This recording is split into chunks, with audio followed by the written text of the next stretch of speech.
Hello, Hiron Ennes. Thank you for being here. Today we will be discussing works of Vermin, doing a roundtable discussion, and we'll start with Noemi with your first question. Yes, sure. So my first question was, did some of the ideas that you had for your first book didn't really found a place in the first book in Leech, and then they found their final ways into this one? Was it something that you had to work with? So there were some parts of Leech that made it into works of Vermin, but the parts of Leech that actually did make their way to Vermin were very minor parts of Leech. So, for instance, one of the characters in Leech, Didier's wife, Hélène, one of her, like on an earlier draft, like her backstory was that she was actually a really famous cellist from the city. And that got me sort of rolling into, I wonder what music is like in a world like this that has like ended over and over and over again. And like what changes have taken place to music theory and performance and art in general. And I sort of like that really small part of Leech, I sort of followed down this bizarre tunnel all the way to Vermin, in which art is basically just a huge part of life, and they're part of the world. Okay. Oh, wow. Super interesting. Thank you. Thank you, Noemi. Now on to Brandon. Yeah, thank you so much for being here. Really appreciate you agreeing to do this. Yeah, thanks for having me. So, I guess can you explain like how your world building process a little bit? I mean, you have this incredibly imaginative, unique world that you've built up. So, did you build the world first and then write your story, or did you kind of do it as you're writing the story? You just add more and more of the world. I mean, what was your whole process like in doing that with the world building?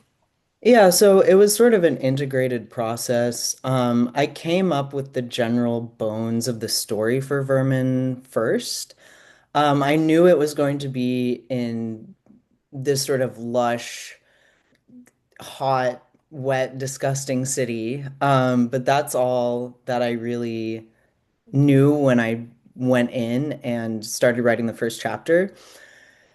And the first chapter, the first couple of chapters of Vermin changed considerably over a period of like 3 months. I just rewrote the beginning over and over and over again because something wasn't right. Like originally, some of the creatures that the exterminators would go after were sort of ghost-like ethereal things that weren't bugs at all, and that was too broad. I needed to narrow it down.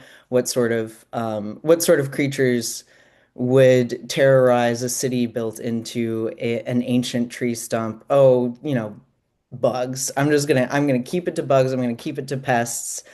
And then from there, the sort of mafioso-like world of competing extermination companies sort of integrated from that idea downward. And it was, as far as like world building on the Overcity side too, like what happens at the opera? Is it gladiatorial or not? Do people make bets on the outcome of a story that they see? Um, those tidbits sort of arrived at me in the same way where I would start writing, something would happen, and I'd be like, oh, that's not quite right. And then I'd leave it for a while, think about it, and then that element of the world building would sort of present itself as a solution to whatever the characters were stuck doing. So it was a very, very integrated process. It's interesting. Thank you. Great, thank you. On to Jen. And also, I need to say out loud that during the roundtable discussion, if anyone does not have a question or if it's already been answered, you can just pass. So on to Jen. Yeah, thanks for being here. I've enjoyed both of your books. Thank you. So, environmental collapse is really embedded in Leech and Vermin. And I was wondering, do you feel like the environment is kind of a character in your books and not just a backdrop? Absolutely. I think that the environment, whether or not it's geographic or ecological, as it was in Leech, I mean, and in Vermin too, but Whether or not it's like the natural environment or the unnatural environment, like the systems that people build like from the rubble of worlds that come before, um, are really, really integrated into how I like to tell my stories, and the the environment itself sort of plays a role as a theme. Like in Leech, isolation and loneliness was huge. So why would it take place in Tilliard the same way Vermin does, whereas Vermin is about excess and life and art and culture and all of these things sort of evolve with the characters and because of the characters. So yeah, I think very consciously I love to integrate whatever is happening in the environment, whether it's socio-political, economic, or natural. Um, I love to incorporate that into the story and have it interact with characters pretty directly. Mm. Oh, thank you. Thank you, Jen. On to Brian. Hey, Hiron, thanks for being here. Oh, Um, thanks. yeah, both of your books were great. I read Leech when it came out, and Vermin, I think probably surpassed it. Yeah, Thanks. which is good. Leech stuck with me for a while. So, Good. um, my first question on this one, just to go on the world building trend. So how do you decide like when you're going through? You spoke on it a little bit, but when you're building the setting, how do you decide which elements to like mash together? Because some of the things really felt like in both books that maybe they wouldn't fit for most stories. Because you have this, technology of like this kind of ruined world that's kind of being rediscovered. Even in Vermin, they said, they talked about the rediscovery of the camera. Like even things like that are technology that's been lost and come back. They're building their society on top of the ruins of something that used to be there. But then you have, the culture being built on this. You have, in Vermin, you have being built into the stump of this great tree, and you have this river, and the pests and everything. Obviously, how do you decide which elements actually will fit for your stories? Oh, that's hard. Um, Yeah. I I think my process, I think it was Sophia Samatar who said once that like the way I write a book is I write a book and then delete 90% of it. And that was kind of, at least in the case for Vermin, uh is that I over like first draft totally overstuffed. There were footnotes, there were long rambling asides a la Victor Hugo, about like the sewers. Like there's all sorts of shit in there that I found I was quite delighted in, but I was told by my editor to take out. So half of it, half of the things that stay and half of the things that go. The things that go at first go because they might be contrary to where I want the story to go. Like I'll really love an element, but I'll be like, oh, if this exists in this world, then it presents like too easy of a solution for something my characters find, some situations my characters find themselves in. Or if it is contradictory to the story, not necessarily like ancillary to the story, because there's a lot in Vermin that's just sort of like meandering world building that I love, and I love seeing that in books a lot of the time. But there's a lot that doesn't necessarily propel the story, but it's not like contraindicated in this process.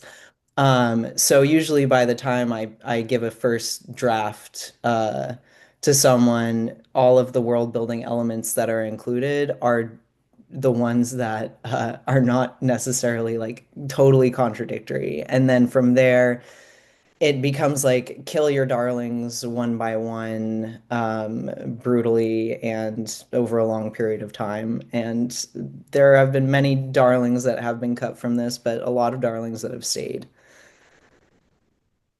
Oh, that's awesome. Thank you. Thank you, Brian. Well, I'll continue with the world building theme. But I could go forever. but before I do, authors sometimes ask how we discovered them. So I need to shout out Peter Watts, who is an author we had before, who, when we asked him who should we read, he immediately said Leach. And then Jen and Brian had already read Leach, and so we were super happy to read your book before it's released to the public. So Awesome. and that's how we Thanks, arrived Peter. here. Yeah. I love him. I love his writing. I think he's great. Yes. Thanks. And we actually have a question related to similarity in style, but let me continue with world building. We can maybe get back to that later. So Okay, cool. Brian asked just now how you decide what to keep and that many darlings are killed. When you're digging and building the world, um, do you do you read history and pull from history? And I ask because while reading, I came across like a Margrave, which is a hereditary title for some princes of Roman Empire, and then soon after a silver Rhyton, which is a drinking vessel from ancient Greece. So I mean, did you study history and this is just there, or are you reading history? So like when you're digging, where are you finding all this information? So when I'm digging, it's an interesting process, particularly for Vermin. I mean, I guess in Leech too, because both of these stories take place like thousands upon thousands of years in the future, like on the sort of like layers of dead societies, the same way we live atop layers of dead, eras of geological time. And my goal for putting little bits and pieces of history in is to make it sort of delightfully incongruous. There are some, like, I never studied history formally, but there are some factoids and some things that I love about societies that have come before and that are still going on. And um, I like to integrate them in a way that is not historically accurate or in a way that, like, sometimes, like, when we look at history from an archaeological perspective, we can't really know what these people were using this object for or what significance this other thing took, or like we can make our best guesses, but we don't really know. So my goal in integrating some like anachronistic historical things in Vermin was sort of from that attitude, like, do like maybe they found this or they saw this in a picture that they dug up and they're like, oh, we want to recreate it because we think it's beautiful, but we don't know what it's for, or why they used to use it. So like in the case of the right, and it's something that you like dip the tip of your saber in during a gladiatorial opera battle, you don't drink from it, like. It's just, yeah, all of my historical references are anachronistic and silly, and they don't come from like necessarily a deep understanding of history, because that's not like my goal isn't to accurately recreate historical societies, but just like pick and choose from them the same way that we sometimes pick and choose meaning from the past that we don't necessarily know is true. Thank you. All right, back to the top, Noemi. All right, thank you. I am very curious about your inspirations. It's something I'm very curious, I think, with all the authors that we've met. When I read Leach and this book, I really thought about China Miéville, for example, with the bit of the fucked up society that is building on top of each other, if that makes sense. I don't know if it was Yeah. something that you thought about, but to me, it gave me this. I thought a bit about Nausicaa as well, the Ghibli Mm. movie, and I thought about Oliver Mhm. Twist. And I don't know if you had inspiration that you draw from when writing the book. I think those are good inspirations, actually. Um, China Miéville is definitely someone that I read in my teens that was super formative for me. So Perdido Street Station is definitely like a very, a very blatant inspiration for this, I would say. Um, And it also gets compared to it a lot. I have this horrible habit of being inspired by things that I've never seen or read. So the reason why I started reading Jeff Vandermeer, whom I love, by the way, is because someone said that someone said that Leach was like Ancillary Justice meets Jeff Vandermeer, and I hadn't read either of those things. And then I read them, and I'm like, oh yes, this is great. Similarly, I'd never seen like I just watched The Thing like a couple months ago, and I'm like, oh, I see, I see what. But yeah, I think that a lot of my uh, inspiration, especially for Vermin, comes from uh, very weird places. Perdido Street Station, definitely one. Count of Monte Cristo was definitely an inspiration for it as well. Um, and then I would say Jeff Vandermeer again, but I did it again where I had not read his Ambergris trilogy until I was like halfway through Vermin, and then I read it, and I'm like, oh, okay. This is also it's very similar to this as well. So I would say that yeah, those inspirations are definitely there, whether or not they're conscious or sort of like osmosed from the environment. So if anyone wants a comp, Perdido Street Station definitely, and then the Ambergris trilogy by Jeff Vandermeer as well. Just about these super weird cities where just odd shit takes place all the time. Those tend to be like my favorite kinds of books. Yeah. I mean, when I was describing the book to my husband, I was saying it's basically Jeff Vandermeer meets Chana Miéville, and he was like, "Oh, so that's exactly what you love the most." I was like, "Yes, exactly," because I was so into the book. I was talking to him about this like the last few days when I was reading it, and he was try to understand how it would meet in the middle. Basically, I was like, Mhm. that's the total opposite of what you're saying, and it was very beautiful. The conversation went absolutely nowhere, and it was beautiful. But I'm happy to see that it was the inspiration that I kind of guessed. So thank you so Yeah, much for that. yeah. I won the bet. You won, yes. Thank you. Thank you, Noemi. Yeah, how does culture seep into us, right? That's an interesting. Yeah, yeah. Um, Like, and I would say that Leech is inspired by The Thing, even though I hadn't seen The Thing, because I feel like just the idea of it is has percolated through so many different like other pieces of art that by the time you get back to like the OG, which I guess itself is a remake of something, which is based off of Who Goes There. So it's they're all floating out there consciously or not. And culture parasitizes our minds in ways that we're not necessarily aware of. oh yes, thank you. And before moving on to Brandon, I'm happy that you said Count of Monte Cristo was an inspiration because, spoiler alert for anyone listening, I'm going to say the end, but ending on the boat, I was like, yes, this is because you sprinkle little French, there's little French phrases in there too, and so Yeah.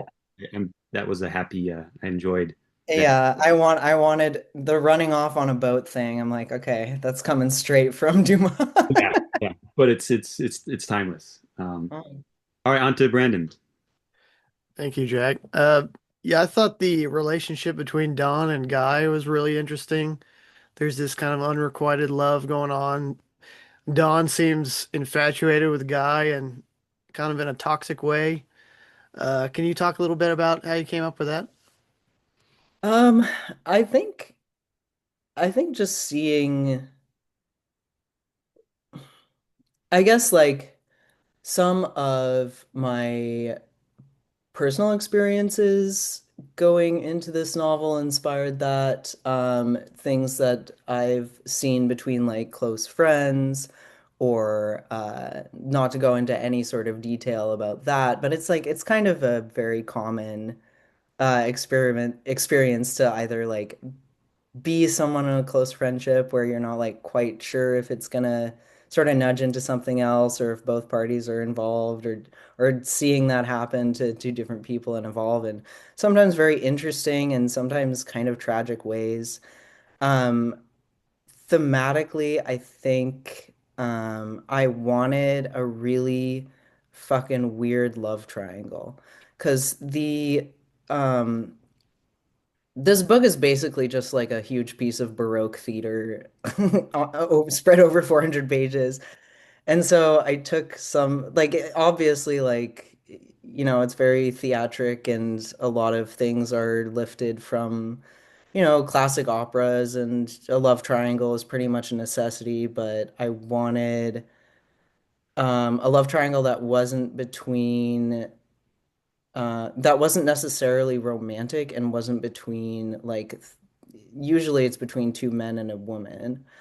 Um, the love triangle, I guess, in Vermin is between a dude, his bunkmate, and his sister. And and it's not, necessarily romantic love between the three of them, but the way that they interact with each other and their attentions are not necessarily requited and their needs are not necessarily met. And um, I think that was a fun and interesting thing to explore. And I think that is the source of the sort of unrequited love between Guy and Dawn.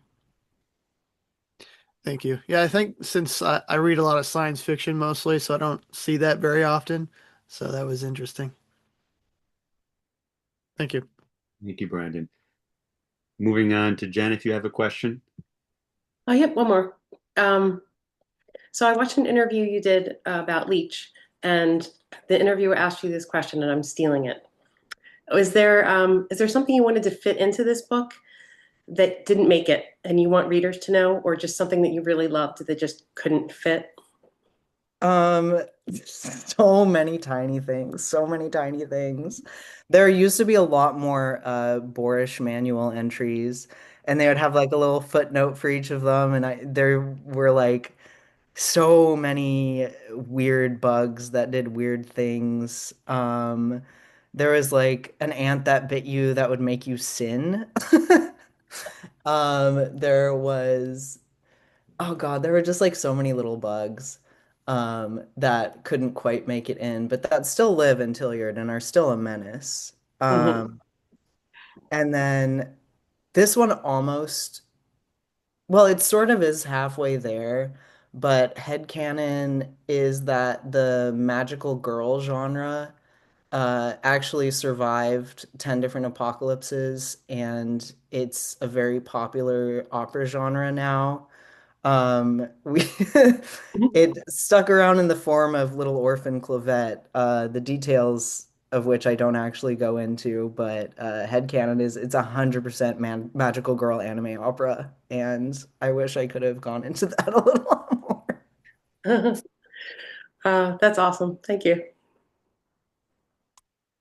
Real quick before we go to Brian, why was that ant removed? The ant that makes you sin. What was the editor's reason? That was on me. It was um it was okay, let me think. Okay, there's a lot of drugs that are derived from these creatures in this world. And I think it ended up being when Aster and Mallory and Elspeth are in that sort of extemporis nightclub, and they're doing the third eye exudate. It was originally Sin Ant like juice. But I thought that there might be too many drugs in this world because we already have like mad honey, we already have like regular cocaine, we already have um probably a lot of different stuff. And I'm like, okay, there are just too many drugs. I'm gonna narrow this down to just the third eye exudate. So the Sin Ant, sorry, man, you got booted. You got booted in favor of the moth. Thank you. On to Brian. Let's see. All right. So my next one is about the role of violence in the story. I guess violence and also potentially death, some overlap there. So you've talked a bit about how the story, it's a very art heavy world. There's a lot of, theater, there's a lot of painting, there's sculpture, there's the perfuming is like another art form as well. And but it seems like the way that people view violence in this world is through almost a 100% artistic perspective. Like they discuss constantly how beautiful a violent scene is, or, a person's death, or even, the dead bodies and things like that. Um, and I was wondering about that, and then this can be kind of a follow-up or maybe a separate question, I don't know. But the ectotoxin that they're extracting from the new bug. Um, to me, it really seemed like that one thing was it was a symbol of like the violence in the world itself with the way that it shaped the characters, it shaped the city, it changed really everything it came into contact with. It left scars, it like changed who they were as people, it did all of these different things. And I guess, was that purposely just commentary on, the role violence plays in society or something like that? Yeah, okay. So, yeah, both these questions are sort of linked together.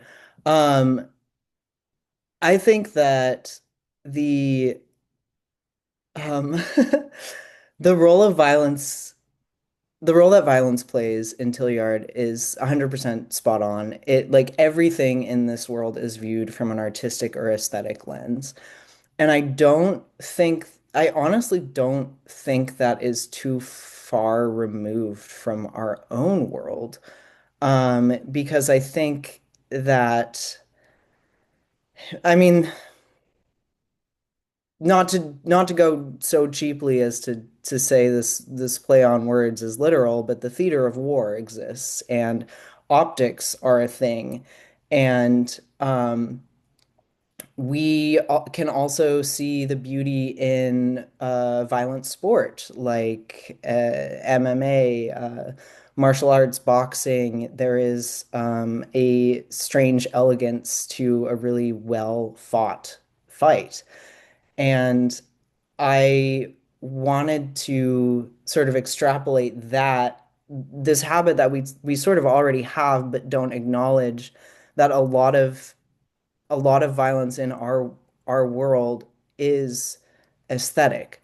It is performative. It is like, not to go into details, but what we're seeing right now, the brutality and violence in the United States right now that is being perpetuated on cities is is aesthetic. It is performed. It is a message. It's not to any purpose besides uh, cruelty itself and to send a message. And so that that aspect of violence as an aesthetic, as a message, as something that is performed already exists in our world. But we when I when I was making the world of Vermin, I wanted it to be acknowledged. Like here, like we kill people, we ruin lives. We think about optics sometimes, but in Tillyard, when you kill people and ruin lives, you're always thinking about optics and how how this action that has very real consequences for human life is sort of secondary to how it looks. Like, um, for instance, like Chancellor Gorslung tells his marshal to, kill a few of his nephews that he thinks are plotting a coup, but like don't be heavy-handed about it. I don't want my reign associated with poor taste. Like, that was very purposeful. And I just wanted to see how violence would be acknowledged and reacted to in a world that values aesthetics over material conditions. Not saying that we don't value aesthetics in this world over material conditions, but it was sort of like just taken to like the Rococo extreme. And I think to that end, yeah, the ectotoxin, the way it changes people, the way it leaves scars, the way it is used as essentially an explosive and a fumigant and all these different aspects of what could arguably be chemical warfare. Yeah, I think that ectotoxin is very indicative of like it's a distillation of violence itself in this world, if that makes any sense. Sorry, that was kind of a rambling answer. No, no, that was great. Thank you. Thank you. Yeah, Very, that was very a good answer. yeah. Good question. Yeah. Um, the this question is what I wanted to ask before in relation to Peter Watts. Well, real quick before I say that, though, just to piggyback off of Brian's question and your response, it's a very bleak view of the world. Maybe if we keep stacking societies for hundreds of years, violence will just be like it is in your book, right? Where it's glorified and it's hopefully not. Hopefully that's not where we're going. Hopefully not. Yeah, hopefully we end up somewhere better. Yeah. I don't have a lot of hope that we will, but I do know that we'll definitely end up somewhere weirder. I think that however our society ends, it's going to be weird and stupid. That's all I have to say. Yes, and that actually connects. Speaking of weird, so your style, Hiron, um, when I read Peter Watts, it's his voice is like no other. There's it's very bizarre. There's no cliches, and it was the same experience with you in that there's no cliches. That's like the first thing I wrote in my notes was that every sentence just feels out of um, out of someplace new. And there are a lot of this connects back to what Brandon said about like sci-fi. Like a lot of sci-fi novels, just you see the same things. Um, and I thought your style reminded me a bit of Emile Zola, except that while Emile Zola's like, and Noemi could probably talk more about this because she's actually read him in French. Like it's like a suffocating atmosphere. Yours was extravagant. Like there's this twisted, dark, right? Things are grappling and gnawing, and it's just there's no cliches. So my question to you is when you're formulating sentences, because we have a lot of creators that are in this group and that will hopefully watch this. When you're creating sentences, are you consciously crafting each sentence to not be cliche, or is it a natural, unintended process where you have this world, you have this vision, and the sentences just come out unique? Oh my God, I wish. No, it's a very deliberate process. I can spend an entire day on a single sentence. It's actually quite frustrating. Um yeah, all I can say is like sometimes I'll write a sentence and look at it and say, no, I've heard that sentence before. But it becomes sort of a balancing act between like not being cliche and not being completely incomprehensible. Because I think there are a lot of sentences that have never been said, but most of them are junk. And yeah, it's a process for sure, and it's very deliberate, very conscious, pretty agonizing on my part. So I don't know if I would recommend it, but uh, it is how you get vermin at the end of the day. So So you're a constant reviser because we've had some authors that say don't really revise. Like I just, but you revise. I revise pathologically. In fact, I have a typewriter now so that I can not revise while I'm writing a first draft. Um, I I got it for practical purposes. Um, so I can like actually get through something before I decide I hate it and want to change it. And in the end, I still do the thing where I write a book and delete 90% of it. But at least having the constraint of like a physical piece of paper that like I gotta get through it before I go back, later with a pen and mark things up has been immensely helpful in helping me get something out to begin with because on a computer I'm just too tempted to write a paragraph and then read it over 1,000 times, delete 80% of it, rewrite that 80%, delete the other 20%, rewrite that 20%, delete all of it, and then rewrite it from scratch. Meanwhile, it's been 8 hours. It's an entire work day. I have 300 words on my Word document. So at least with the typewriter, I get something out, and then I can do that later on in the editing process. That sounds painful. Thank you. And It's awful. how long did it take? How long did it take you to write Vermin? Oh God. So about a year, and I would write. I'm trying to think of how many hours it would have taken me to write. Oh God, I wrote at least for 4 hours a day, every day for a year. And I'm not gonna do the math in my head, but that's a lot of that's a lot of time. I hear stories about people like writing a book in 5 weeks or whatever, and I'm like, oh my God, I wish. I'm so jealous. Thank you. Back to Noemi if you have a question, Noemi. Yes. How does the process of writing a second book compares to the process of writing the first one?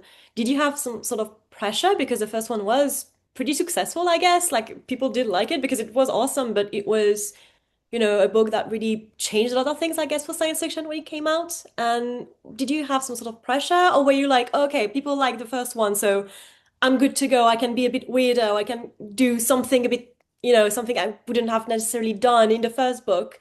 Did you have things like that going through your head or just gone through it? Again, I wish that I didn't, but what was going through my head was performance anxiety and fear of the sophomore syndrome where whatever comes next is invariably worse than what came before. If people hated Leech, then they wouldn't read my second one, which was bad. If people loved Leech, I was afraid they wouldn't like the second one as much, which is also bad. So whatever it was bad. Um, so when I signed on with Tor, it was for a two-book deal.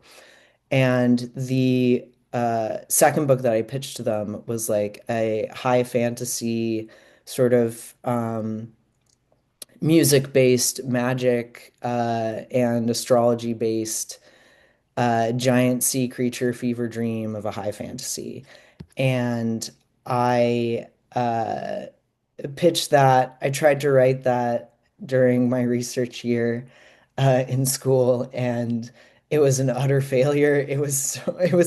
I don't think it was bad, but it just wasn't the right time to write this sort of like epic fantasy that was outrunning me as I was trying to like keep up with it. And this was before the typewriter too, so this was me spending 8 hours on 300 words. Just kind of like it was a really heartfelt book, but it sort of drained my soul. I gave part of it to my editor at the end of the year, and he's like, "No, we can't really run with this." So I put that one away. I cried for about a week, and then I started Vermin. And I think at that point, having failed at something before it even came out made things a little better when it came to Vermin, because at that point I'm like, you know what? It can't be worse than the last one. So it was kind of a roller coaster of like performance anxiety and um sort of preempting, like writing with the preemptive thoughts of like what my editor would say about this, or like would he like this, or like would this section need a sensitivity reader, or blah blah blah. And it wasn't really conducive to writing well in a sense that you actually get something done, and writing well in a sense that you're writing something that you want to write regardless of what changes might come in the future. So it was an involved process for sure. Okay, all right, thank you. I hope that we get to have the music-based high fantasy with a fever dream into it. I mean, I I'm really know. looking forward to it because it sounds very awesome. So I guess that sometimes we will have this, but thank you so much. So interesting. Yeah. I hope one day it sees the light of day, but we'll see. Thank you, Noemi. Back to Brandon if you have a question. Yes, this might be a little bit of a spoiler question, maybe not. But when I was reading this, it wasn't apparent to me that the narrative structure were like two different time periods at the first. Is that by design or was I just not paying attention? No, it was by design. Okay, good. It was by design. It used to be a lot denser and a lot more opaque. Yeah, I was kind of And worried I just didn't pay attention close enough. no, Like, no, it's hidden. okay. Yeah, I so think that it's that's hidden. kind of a spoiler then, I guess. Yeah. So Yeah, I guess no. my question about that is I feel like there are kind of subtle hints as more so as you go along. Um, did you write like an outline before to kind of piece all these together and kind of as things are revealed, did you have to outline that or did you just that's just how you wrote it? Um, uh, it's a bit of both. Like, I know this is how I've been answering every question is like integrated with each other, but I wrote an outline. I started writing the book. I deleted that outline. I wrote a different outline. I wrote a little bit more of the book. I changed that outline. So I feel like I'm learning about this about myself in real time is that everything that I write tends to be iterative. My goal was like to have people arrive at that conclusion at different points in the narrative. So I would sprinkle things here and there, and like some of my early readers, took a long, like friends and family, they all read my stuff. One of my readers, who clearly we share a mind, figured it out like within like the first two chapters, and I'm like what? And then like my sister didn't figure it out until like way later down. So uh, clearly there are different times at which people arrive at that revelation, and I kind of wanted to keep that because I think it's kind of cool to see like who figures it out when. And whenever I got the text message, I'd be like, okay, what part of the book are you on? And they'd be like, oh, I'm about, 60% of the way through. And I'm like, okay, that's a good spot. I kind of want to build like a diagram of it, like a histogram of the times at which people figure it out. I think that Yeah, would I be think cool. maybe I was about halfway through Yeah, yeah, that's realizing it. I yeah. feel like this would be a good book to reread. So, because I'm sure there are a lot of hints in there that would you could catch on a second read. Yeah, I wanted to write something that had reread value because I encounter so few of those books, like just in everyday life, that I don't know. I find Mhm. that meeting a book that you finish and you're like, oh, I am going to reread this is kind of a rare and special thing for me. So I was hoping that Yeah, it I would. think you did a good job there. Thank you. Thank you. Yes, maybe, Hiron, the point at which people discover what's going on is a litmus test for how well they know you, maybe, Yes, yes. They're like, oh, I know all their little Like, tricks. I yeah. know what they're up to. Yeah. And actually, I didn't share this with Brandon and everyone else, but I went dark on social media for like the last 2 days to make sure that I finished the book. And what made me go dark was I opened the group chat and I saw Brandon just write the reveals, and I immediately just I pushed it aside. I was like, because I could sense there was Yeah, something yeah. going on. Something. But I think mine was about 65%. I think two-thirds. Yeah, but yeah, no, that's me just jumping in. All right, thank you, Brandon. Back to Jen, if you have a question.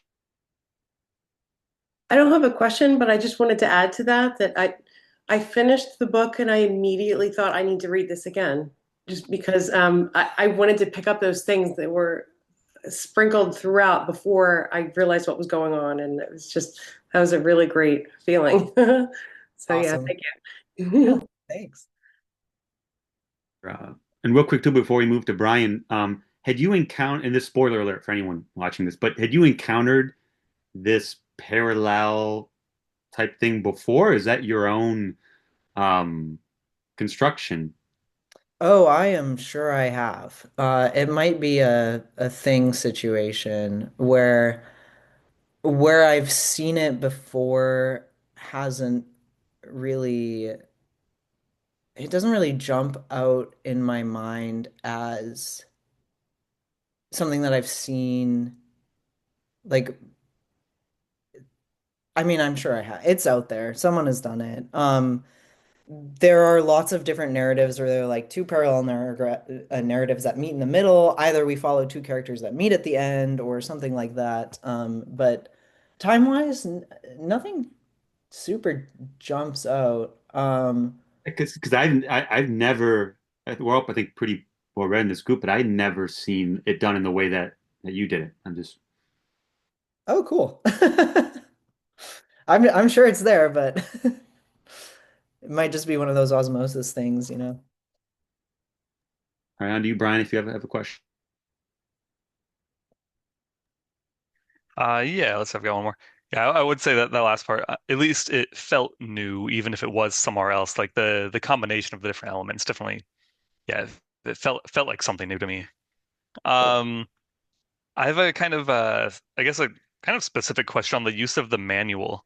Um, so we have the manual as kind of a like almost like bedtime stories, uh, to an extent. And we have, characters memorizing the manual of like, all the different entries and how there haven't been new entries in a while. And but then we get all of a sudden just a bunch of entries as the story starts picking up. We first get the one like, new creature that they're like using to produce all these weapons and all these different things. But then the outcome from that is that they have all of these other entries. Um, and some of them felt like they were actually potentially kind of vermin. There were other things that seemed to fit in with what was already in the manual that we knew about. But then other ones are like people infected by this, people affected by this other byproduct of this other vermin, people who work for this specific company. Mhm. Um, and the manual kind of turned into almost a form of like, oh, I'm going to write a list of my political opponents and put them into this, and now we're going for them. Was I guess this kind of overlaps with some of what you talked about earlier, but was this some more social commentary? Yes. It was very deliberate and Mm. arguably not too subtle, but in a city where like extermination and fending off giant bugs tends to be like an everyday threat. One way of, essentially delegitimizing and uh, eradicating political thought that you don't like is to just add the people who have those into the manual. So, like, I think at the end they add like newspapers, like certain printing houses to the manual, and they'll just add anyone to the manual that they want done away with. So, no parallels. No Nope, nope, parallels in the world. none at all. None at all. Thank you, Brian. Before my last question, back on the parallel structure you did that we all it's considered unique. I think it resonated so well for me.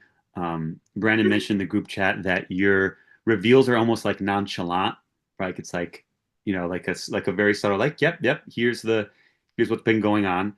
But the way that it's mixed with a society that's not only collapsed and has collapsing and is built on top of each other, and there are these fantastic elements, right? These chemicals that change people. It fit the structure, like it felt very plausible to the world that you built, which I think that's not always true with that type of parallel structure. You go, oh, like it almost feels like a cheesy. It can feel like a cheesy moment if the world Mhm.